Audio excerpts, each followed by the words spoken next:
Well, good afternoon. Welcome to Make Family History 7. We are still working on our shadow boxes, and this one has been a bear.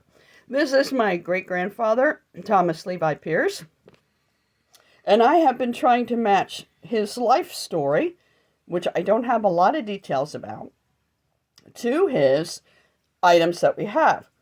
You see, this is supposed to be a pocket watch, okay?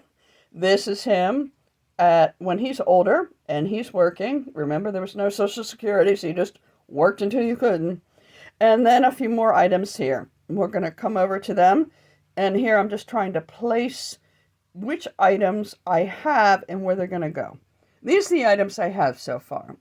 This is a picture of him when he's younger. It took me a very long time to match this particular photo to the photos I had of him as an older man. Finally, what gave it away was that in this photo, the way the sun strikes him, he has a very square jawline. It's flat here.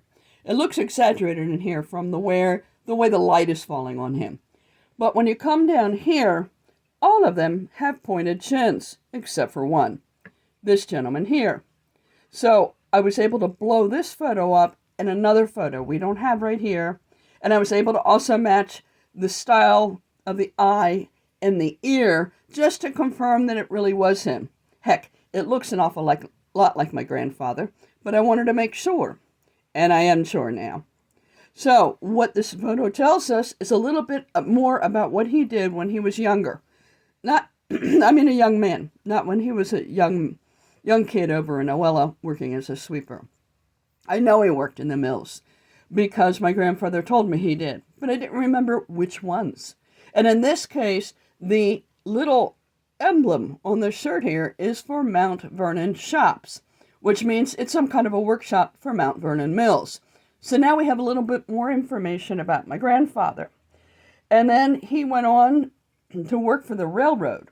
And I was able to figure that one out too. It's the NCRR. That would be the North Central Railroad. And of course, as you work for the railroad, you got to have yourself a good pocket watch. And this particular pocket watch is one of two that my grandfather left me. And I had to date them to figure out which one belonged to his father. And it's this one. Beautiful piece. So now we're going to be able to create something that will tell the story of Thomas Levi Pearce. I'm going to start working on the back pieces that will go into the back of these boxes. I'll put them behind and tell a little bit about the story so that years from now, the items in this box match to a story about who this person was. Have a great day and keep doing family history.